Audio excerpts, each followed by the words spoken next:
Hi, in this section, we'll discuss about Kubernetes access control.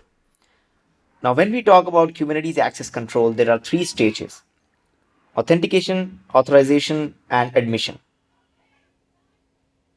Now, whenever a request comes in, the authentication will check whether the credentials in the request are valid or not. If it's not valid, then it's rejected at the authentication stage.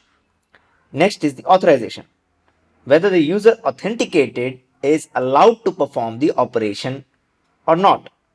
If it's not allowed, then the request is rejected at authorization stage.